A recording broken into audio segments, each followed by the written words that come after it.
Good morning friends. Hi, मी संदीप सोमवंशी, विषय सहाय्यक गणित, जिल्हा शिक्षण व प्रशिक्षण संस्था गोंदिया. इयत्ता 8वी, विषय गणित. आजचे घटक आहेत नैसर्गिक संख्या, पूर्ण संख्या, पूर्णांक संख्या, वास्तव संख्या. विद्यार्थी मित्रांनो नमस्कार. आज आपण नैसर्गिक संख्या, पूर्ण संख्या, पूर्णांक संख्या व वास्तव संख्या शिकणार आहोत. चला तर बघूयात. नैसर्गिक संख्या. मित्रांनो, नैसर्गिक संख्यांना इंग्रजीमध्ये आपण नॅचरल नंबर्स असं म्हणतो. नैसर्गिक संख्यांची सुरुवात 1 पासून होते. जसे 1 2 3 4 5 6 7 8 9 10 11 12 या प्रकारे अनंत. तर बघा, निसर्गतः ज्या संख्यांची निर्मिती झाली त्या संख्या म्हणजे नैसर्गिक संख्या. या संख्यांचा वापर वस्तू, प्राणी इत्यादी मोजण्यासाठी केला गेला, म्हणून यांना संख्यांना मोज संख्या सुद्धा म्हणतात. मोज संख्या म्हणजे इंग्रजीमध्ये त्याला काउंटिंग नंबर. म्हणजे या संख्यांचा वापर वस्तू, प्राणी इत्यादी मोजण्यासाठी केला जातो, म्हणूनच या संख्यांना काउंटिंग नंबर्स, मोज संख्या असे म्हणतात. बघा, नैसर्गिक संख्यांची सुरुवात 1 पासून होते. 1 2 3 4 5 6 या प्रकारे अनंत पर्यंत. तर सर्वात लहान नैसर्गिक संख्या कोणती? 1, कारण 1 पासून नैसर्गिक संख्यांची सुरुवात होते. आणि सर्वात मोठी नैसर्गिक संख्या सांगता येत नाही, कारण ती अनंतात असते. तर समजलं विद्यार्थ्यांनो तुम्हाला नैसर्गिक संख्या? नैसर्गिक संख्यांची सुरुवात 1 पासून होते. 1 2 3 4 या प्रकारे समोर अनंतापर्यंत. आणि या संख्याचा वापर वस्तू, प्राणी इत्यादी मोजण्यासाठी केला जातो. यालाच इंग्रजीमध्ये काय म्हणतात? Natural numbers. नंतर पुढे बघा, पूर्ण संख्या. पूर्ण संख्या यालाच आपण इंग्लिश मध्ये काय म्हणतो? Whole numbers. नैसर्गिक संख्यांच्या पुढे जाऊन शून्याचा शोध लागला आणि नैसर्गिक संख्या ह्या पूर्ण झाल्या, म्हणून या संख्येला पूर्ण संख्या म्हणजे होल नंबर्स असे म्हणतात. शून्य हे 1 च्या आधी लिहिले गेले. बघा, आपण नैसर्गिक संख्या बघितल्या होत्या ज्यांची सुरुवात 1 पासून झाली होती. 1 2 3 4 पासून तर अनंतापर्यंत. आणि पूर्ण संख्यामध्ये काय झालं? शून्य हे 1 च्या आधी लिहिले गेले. आपण बघू शकतो पूर्ण संख्येची सुरुवात 0 1 2 3 4 5 6 या प्रकारे अनंतात आहेत. तर सर्वात लहान पूर्ण संख्या कोणती आहे? 0 आहे. बरोबर आहे, कारण शून्यापासून पूर्ण संख्येची सुरुवात झालेली आहे. नैसर्गिक संख्यामध्ये आपण बघितलं होतं की नैसर्गिक संख्येची सुरुवात कितीपासून झाली होती? 1 पासून. आणि पूर्ण संख्येची सुरुवात 0 पासून झाली आहे. 0 1 2 3 4 पासून तर अनंतापर्यंत. म्हणून सर्वात लहान पूर्ण संख्या कोणती आहे? 0 आहे. आणि सर्वात मोठी पूर्ण संख्या सांगता येत नाही, कारण हे बघा इथं डॉट डॉट डॉट डॉट म्हणजे ती अनंतापर्यंत आहे पूर्ण संख्या. सर्वात मोठी पूर्ण संख्या ही अनंतात असते. तर पूर्ण संख्या, होल नंबर यांचा संच या प्रकारे आपण दाखवतो.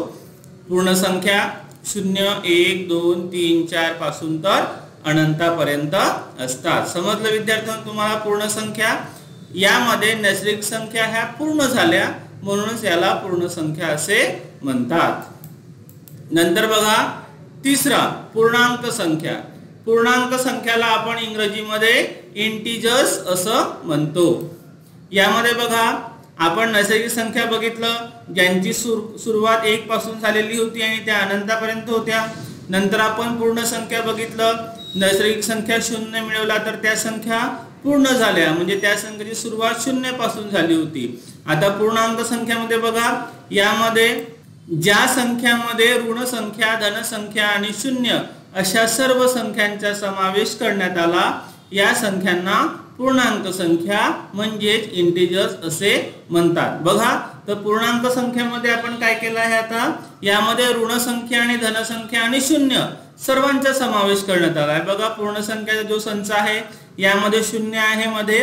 त्यानंतर इकडे धन धन 1, धन 2, धन 3, धन 4 या प्रकारे इकडे अनंतापर्यंत आणि शून्याच्या डाव्या बाजूला ऋण 1, ऋण 2, ऋण 3, ऋण 4 म्हणजे यामध्ये आणि इकडे अनंतापर्यंत. तर यामध्ये ऋण संख्या, धन संख्या आणि शून्य, तर या सर्व संख्यांचा समावेश करण्यात आला म्हणून या संख्यांना पूर्णांक संख्या इंटिजर्स असे म्हणतात.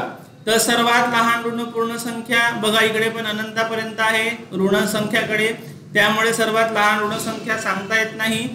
आणि सर्वात मोठी ऋण पूर्णांक संख्या ही काय आहे? ऋण 1 आहे. बघा ऋण पूर्णांक सर्वात मोठी कोणती आहे? ऋण 1, बरोबर, कारण यानंतर इकडे शून्य आहे, नंतर धन संख्या सुरुवात झाली आहे. नंतर सर्वात लहान धन पूर्णांक संख्या बघा शून्य नंतर काय आहे? सर्वात लहान धन पूर्णांक संख्या धन 1 आहे, बरोबर. आणि सर्वात मोठी धन पूर्णांक संख्या सांगता येत नाही कारण त्या संख्या इकडे अनंतापर्यंत आहे. तर लक्षात ठेवा मित्रांनो, पूर्णांक संख्या ज्यालाच आपण इंग्रजीमध्ये इंटिजर्स असं म्हणतो, या संख्यामध्ये ऋण संख्या, धन संख्या आणि शून्य या सर्व संख्यांचा समावेश करण्यात येतो म्हणून या संख्यांना आपण पूर्णांक संख्या इंटिजर्स असं म्हणतो. यामध्ये लक्षात ठेवा पूर्णांक संख्या जो संच असतो त्यामध्ये मध्ये शून्य असतो, त्याच्या उजव्या बाजूला धन संख्या असतात आणि शून्याच्या डाव्या बाजूला ऋण संख्या अनंतापर्यंत असतात.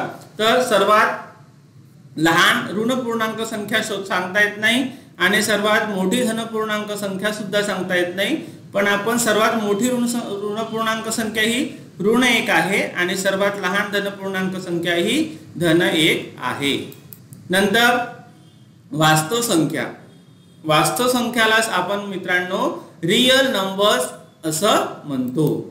बघा परिमेय संख्या व अपरिमेय संख्या या दोन्हींचा मिळून जो संख्या समूह तयार होतो त्याला वास्तव संख्यांचा समूह असं म्हणतात. म्हणजे वास्तव संख्यामध्ये काय येतं? परिमेय संख्या व अपरिमेय संख्या दोघांचा मिळून जो संच तयार होतो, संख्या समूहांचा संच तयार होतो त्याला वास्तव संख्यांचा समूह असे म्हणतात. तर बघा आपल्या समोर वास्तव संख्या दिल्या आहेत संचामध्ये ऋण 5/7, 7/12, 5.883, वर्गमुळात 2, 0, 15/18, 14 आणि ऋण 11.34, बरोबर. तर यामध्ये काय आहे? परिमेय संख्या व अपरिमेय संख्या दोन्ही आहेत. तर या दोन्हींचा मिळून जो संख्या समूह तयार होतो त्याला वास्तव संख्या असे म्हणतात. तर बघा मित्रांनो, प्रत्येक परिमेय संख्या ही वास्तव संख्या असते. प्रत्येक परिमेय संख्या ही वास्तव संख्या असते हे लक्षात ठेवा. आणि प्रत्येक अपरिमेय संख्या ही सुद्धा वास्तव संख्या असते कारण आपण आधी व्याख्येतच बघितलं आहे की परिमेय संख्या व अपरिमेय संख्या या दोन्हींचा मिळून जो संख्या समूह तयार होतो त्याला वास्तव संख्येचा समूह असे म्हणतात. प्रत्येक परिमेय संख्या ही सुद्धा वास्तव संख्या असते आणि प्रत्येक अपरिमेय संख्या ही सुद्धा वास्तव संख्या असते. समजलं विद्यार्थ्यांनो? तर हे आहेत वास्तव संख्या ज्याला आपण इंग्रजीमध्ये रियल नंबर्स असे म्हणतो. धन्यवाद विद्यार्थी मित्रांनो. आज आपण नैसर्गिक संख्या, पूर्ण संख्या, पूर्णांक संख्या आणि वास्तव संख्यांचा अभ्यास केला. आपल्या सर्वांना या संख्या समजल्या असतीलच. तर आपलं सर्वांचं धन्यवाद. पुन्हा भेटूया. बाय. Meet you again.